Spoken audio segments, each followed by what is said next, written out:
የደሙ ኃይል ታምራትን ያደርጋል። እጃችሁን ከፍ አድርጉና የክርስቶስ የደሙ ኃይል ታምራትን ያደርጋል በሉ። መጽሐፍ ሲናገር እንዲህ ይላል፣ የክርስቶስ ደም ከኃጢአት ሁሉ ያነጻል ይላል። ኧረ አሜን። ስለዚህ ዛሬ ይዤላችሁ የመጣሁት የክርስቶስ ደም ታላቅ ነገርን ያደርጋል። የማንፈለገውን ፈለገ። ኧረ አሜን። የታወጀብንን አዋጅ ሻረ። ኧረ አሜን። እርግማኔውን ከላያችን ላይ ሰበረ። ሃሌሉያ። የክርስቶስ ደም የማዳንና የማንጻት ኃይል አለው። ኧረ አሜን። እስቲ የክርስቶስ ደም በሉ። የማዳንና የማንጻት ኃይል አለው።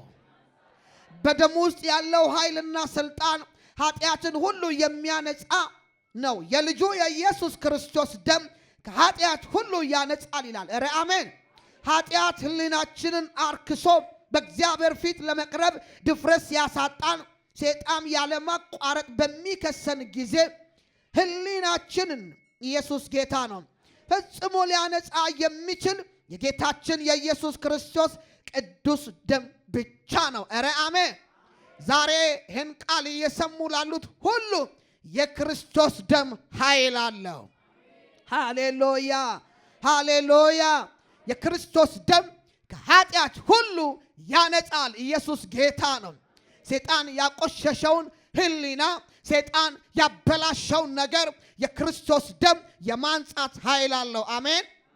ነገር ግን እግዚአብሔር በሰጠን ስልጣን እንድንጠቀም የሚያደርገን ነገሮች እንዳንጠቀም የሚያደርጉን ነገሮች ኃጢአት ናቸው። ዛሬ የተሰጠን ቃል በእግዚአብሔር ቃል በክርስቶስ ደም ማንኛውም ኩነኔ ዛሬ የተራገፈ ይሆናል።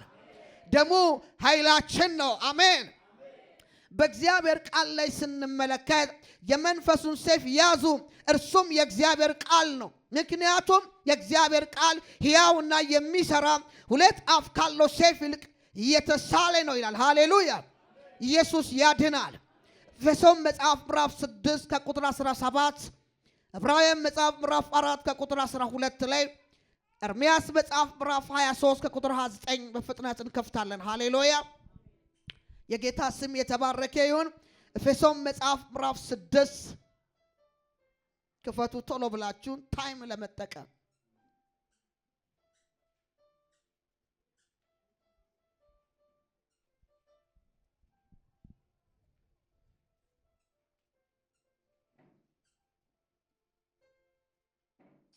ኤፌሶን መጽሐፍ ምዕራፍ 6 ከቁጥር 17 ላይ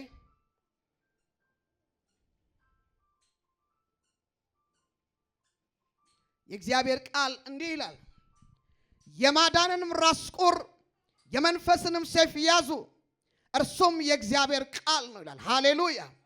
የማዳንንም ራስ ቁር የመንፈስንም ሰይፍ ያዙ፣ እርሱም የእግዚአብሔር ቃል ነው። በጸሎትና በልመና ሁሉ ዘውትር በመንፈስ ጸልዩ፣ በዚህ ሐሳብ ስለ ቅዱሳን ሁሉ እየለመናችሁ በመንጻት ሁሉ ትጉ ይለናል። ሃሌሉያ። ዕብራውያን መጽሐፍ ምዕራፍ 4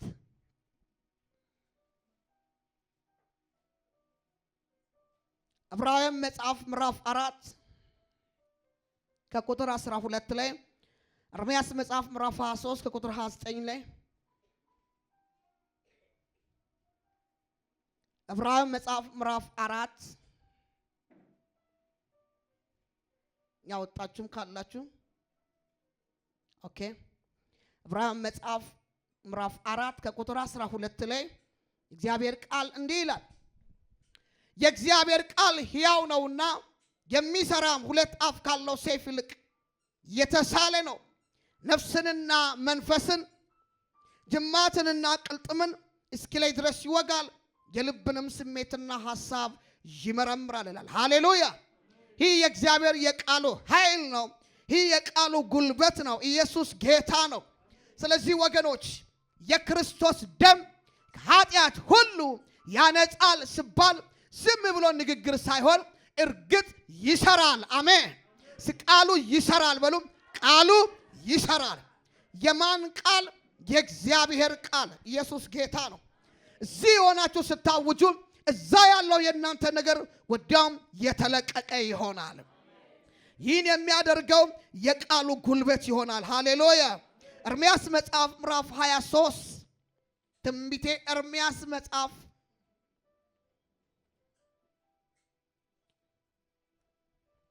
ምዕራፍ 23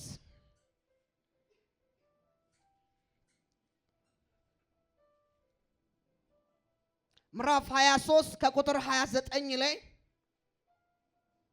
የእግዚአብሔር ቃል እንደዚህ ይላል። በውኑ ቃሌ እንደ እሳት ድንጋይንም እንደሚያደቅ መዶሻ አይደለችምን? ይላል እግዚአብሔር ይላል። ሃሌሉያ። በውኑ የእግዚአብሔር ቃል እንደ እሳት ድንጋይን ደግሞ እንደሚያደቅ መዶሻ አይደለችምን? ይላል እግዚአብሔር ይላል። ሃሌሉያ። የሚገርም መዶሻ አለ። ትልቅ የሆኑትን ድንጋዮችን ሰንጠቅ የሚያደርግ ትልቅ ድንጋይ ምሳሌ ነው የወሰደው ኢየሱስ። ቃሉ ዛሬ አልሰበር ያለውን ነገር ይሰብራል። አልስተካከል ያለውን ነገር ያስተካክላል። የስሙ ኃይል ይህን ያደርጋል። አሜን። የእግዚአብሔር ቃል ትልቅ ነው። ትልቅ የምትሉት ጉዳይ ላይ ዛሬ ቃሉን እንጠራለን። ቃሉ ሕያው ስለሆነ የሚሰራም ስለሆነ ኃይል ስላለው ጉልበት ስላለው ወዲያውም ዛሬ ይስተካከላል። ነገ አልልም። ቃሉ ትልቅ መዶሻ ብሎ ምሳሌ እንደወሰደ ዛሬ በትልቅ በሆነ ጉዳያችሁ ላይ ቃል እጠራለሁ። ቃሉ ነገሮቻችሁን ያስተካክላል። የወደቀውን ያነሳል። የተበላሸውን ያስተካክላል። የሞተውን ያስነሳል። ቃሉ ኃይል አለው በሏል። ኢየሱስ ክርስቶስ በሰይጣን በተፈተነ ጊዜ ሶስቱንም ፈተናዎች ያሸነፈው ተጽፏል በማለት ነበረ። ስለዚህ ኢየሱስ ክርስቶስ ክብሩን ግርማውን ሊገልጽ ካፉ በሁለት ወገን የተሳለ ስለታም ሰይፍ ወጣ ይላል። ራሜ እስኪ እሳት በሏል። ካፉ ሁለት የተሳለ ሰይፍ ወጣ በሉሲ። ሃሌሉያ። ሰይጣን በዛን ጊዜ ወደቀ። ዛሬ በሚያስጨንቃችሁ ነገር ላይ፣ ዛሬ በሚያስለቅሳችሁ ነገር ላይ፣ ዛሬ ባደከማችሁ ነገር ላይ ቃል እጠራለሁ። ታምራት ይሆናል። ታምራት ይሆናል። ታምራት ይሆናል። ሃሌሉያ። ማቴዎስ ወንጌል ምዕራፍ 4 ከቁጥር 1 ላይ ያለውን አንብቡ። ራእይ መጽሐፍ ምዕራፍ 1 ከቁጥር 16 ላይ፣ ኢሳይያስ መጽሐፍ ምዕራፍ 55 ከቁጥር 11 ላይ ያለውን አንብቡ። ኢየሱስ ጌታ ነው። ለነቢያትና ለሐዋርያት ለቤተ ክርስቲያን የተሰጠው የቃሉ ስልጣን ትልቅ ነው። ይህ ቃል ዛሬም ይሰራል። ቃሉ ዛሬም ይሰራል። በሚያምን ሕይወት ላይ የእግዚአብሔር ቃል ዛሬም ይሰራል። እስቲ ቃሉ ይሰራል በሏ። ቃሉ ይሰራል። ድገሙ። የመጨረሻ ቃሉ ይሰራል። ከፍ አድርጉ እጆቻችሁ። በሚያማችሁ ጉዳይ ላይ፣ በተዘጋው ጉዳይ ላይ፣ ዘመናት ባስቆጠረው ጉዳይ ላይ፣ በፈራችሁት ጉዳይ ላይ ዛሬ ቃል አወጣለሁ። ቃሉ ሕያው ነው፣ ይሰራል። ቃሉ ሕያው ነው፣ በኢየሱስም ይሰራል። ቃሉ ሕያው ነው፣ በኢየሱስም ይሰራል። ካፉ የተሳለ ስለታም ሰይፍ ወጣ አለ። ዛሬ ቃሉ ኃይል ስላለው ታምራት ይሆናል። የኔ ነገር ተለቀቀ በሉ። የኔ ነገር ተለቀቀ።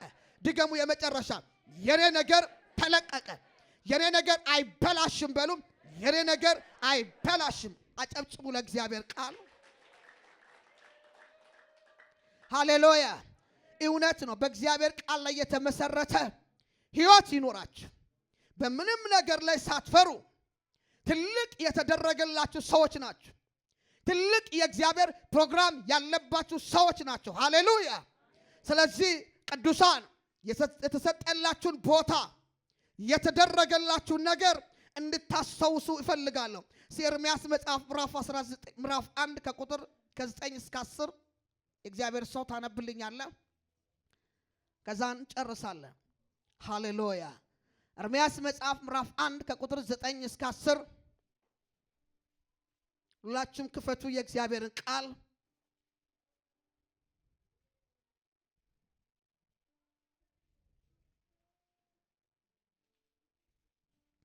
ኤርምያስ መጽሐፍ ምዕራፍ 1 ከቁጥር 9 እስከ 10። እሺ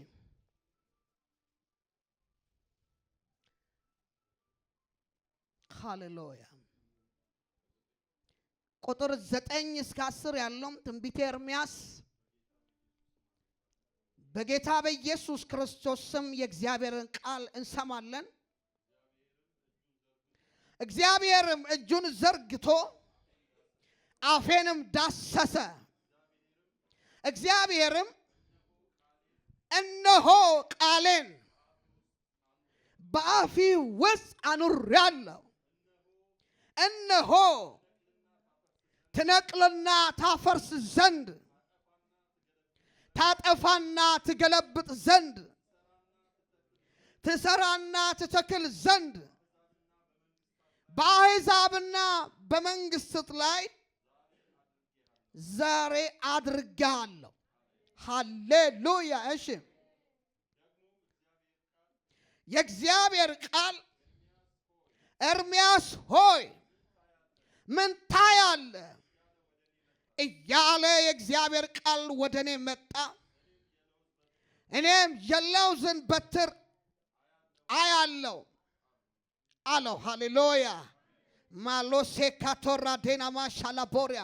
ዛሬ የእግዚአብሔር ቃል ታምራትን ያደርጋል። ጥርት ያለ ነገር ማየት ይሆንላችኋል። እኔ ደካማ ነኝ አትበሉ። ካፉ ስለታም ሰይፍ ወጣ ተብሎ እንደተጻፈ ታምራት ዛሬ በኢየሱስ ስም ይሆናል። ታምራት ዛሬ በኢየሱስ ስም ይሆናል።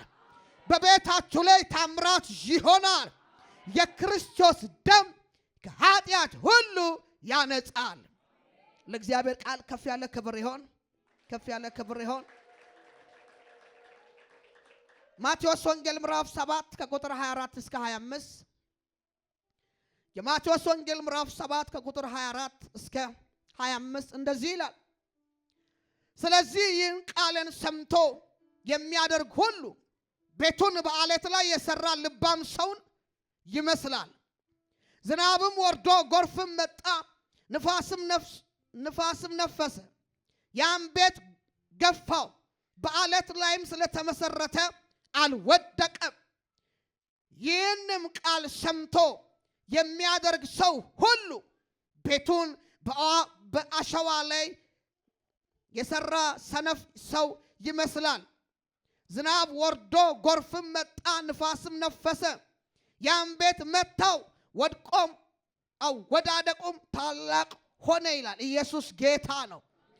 ስለዚህ ዛሬ ብርቱ መልእክት። ዝናብም ወርዶ ጎርፍም መጣ፣ ንፋስም ነፈሰ፣ ያን ቤት ገፋው፣ በዓለቱም ላይ ስለተመሰረተ አልወደቀም ይላል። ኧረ አሜን።